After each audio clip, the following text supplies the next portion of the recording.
Hola, hoy analizaremos el cálculo de un intercambiador de calor de carcasa y tubos mediante un método propuesto por Bell en 1983 que permite estimar de forma rápida el tamaño y configuración de un intercambiador para una dada carga térmica, sin cambio de fase o cambio de temperatura constante. El método de diseño aproximado indica mediante 8 pasos la realización del cálculo, siendo el paso uno la estimación de carga térmica, el paso 2 calcular la diferencia media logarítmica de temperatura, paso 3 estimar el factor de corrección F, paso 4 verificar la factibilidad de un solo casco, paso 5 estimar el coeficiente de transferencia y resistencia a ensuciamiento, paso 6 calcular el coeficiente global de transferencia de calor referido al área exterior de los tubos. Paso 7, calcula el área de intercambio. Paso 8, determinar las posibles combinaciones de longitud de tubos y diámetro de casco que tengan una superficie de intercambio en metros cuadrados. El paso 1, el método de diseño aproximado nos permite determinar cuál es el- la carga térmica que va a estar dándose el intercambio en el intercambiador de carcasa y tubos.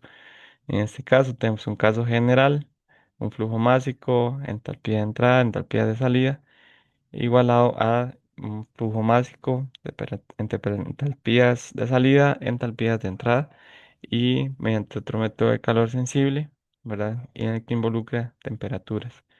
En el paso 2 tendríamos que calcular la diferencia media logarítmica de temperatura, que son temperaturas de entrada, temperaturas de salida en el intercambiador y una diferencia logarítmica de ambas temperaturas, tanto de entrada como de salida, en ambos escenarios, en el casco y en el tubo.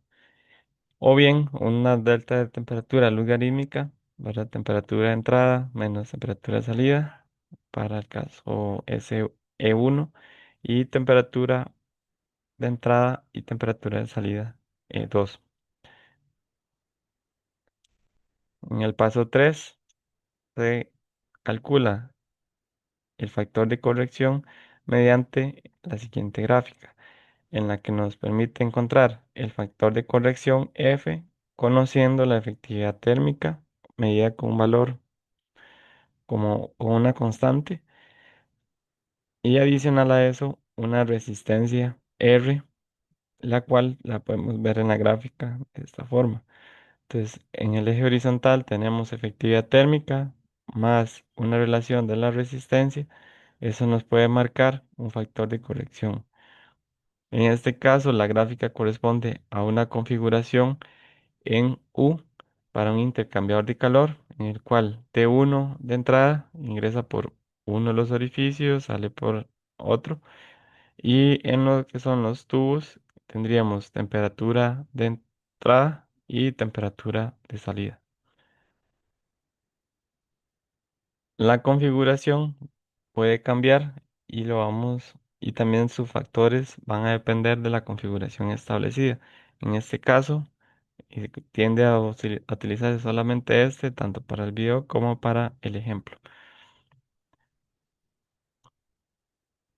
En el paso 4, lo que se busca es verificar la factibilidad de un solo casco en el que el intercambiador debe estar correctamente diseñado para tener un factor de corrección F mayor o igual a 0.8, que asegura un buen desempeño.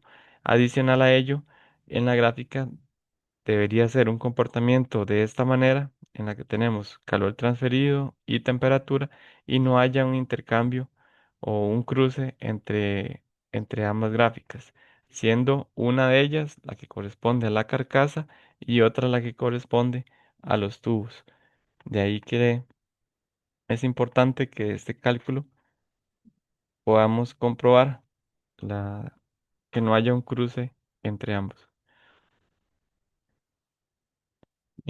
Adicionalmente tendríamos T1 de salida, T1, T2 de salida, en el cual debe ser mayor o igual a la temperatura 2 de entrada más la temperatura 2 de salida.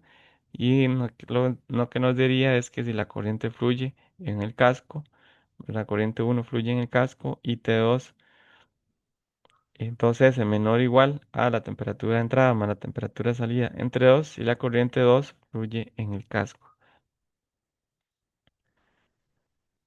Adicional a esto, en el paso 5 vamos a estimar los coeficientes de transferencia y resistencias de ensuciamiento, que para efectos del ejercicio utilizaremos este en ambos escenarios, en el cual debe darse unas condiciones entre el flujo de entrada, el flujo de salida y el intercambio. Adicional a ello, el tipo de flujo que se está utilizando. Por lo tanto, utilizaremos pues, un estándar, el siguiente.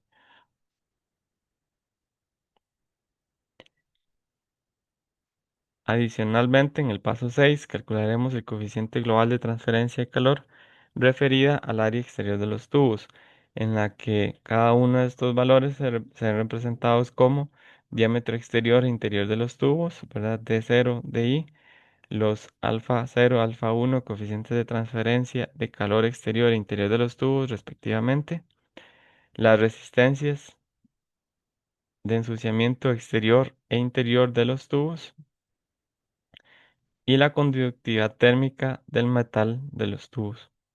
Esto va a depender del diámetro y material seleccionado para los tubos.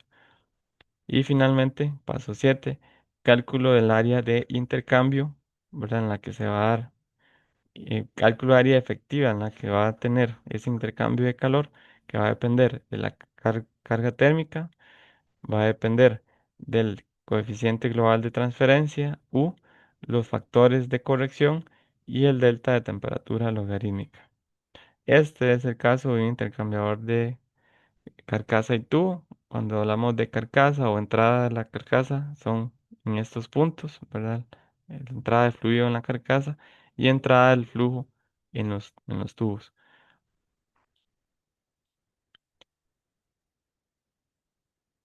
Paso 8. Determinaremos las posibles combinaciones de longitud de tubos y diámetro del casco que tengan una superficie de intercambio.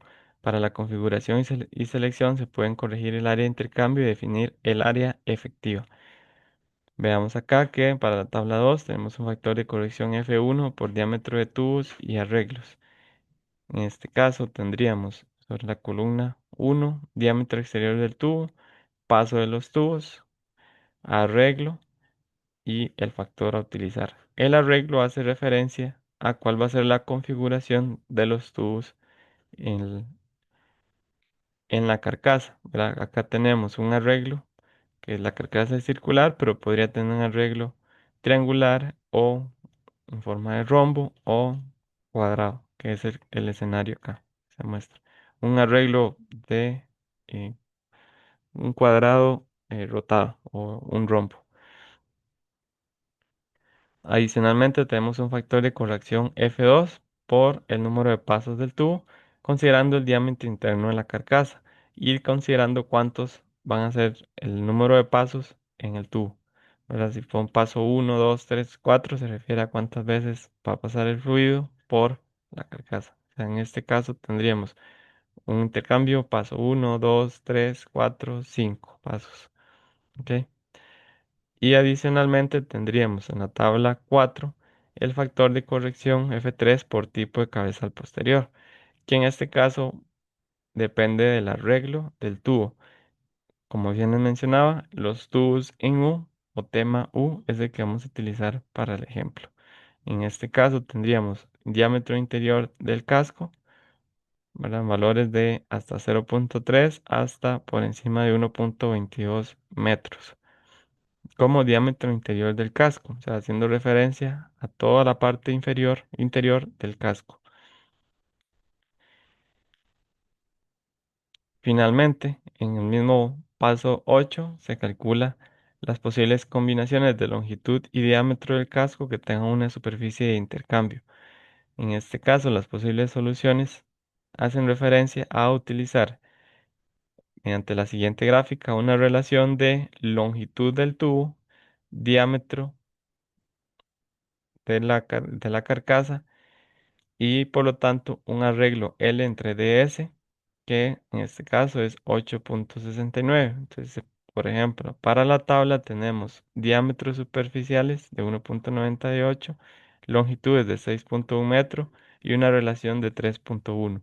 Y estas son las posibles combinaciones en diámetro. Quiere decir que si tenemos una longitud menor, tendríamos que tener un diámetro mayor de intercambio. Si tenemos un diámetro menor en la carcasa, necesitamos más longitud de los tubos. Y ahí la relación. Entonces, en el caso del eje horizontal, tendremos el largo del tubo, 12 metros. ¿Ok? Tendremos el área de transferencia de calor externa a los tubos, ¿verdad? Y también tendríamos el diámetro interno del casco, que haciendo la relación acá nos permite determinar un punto.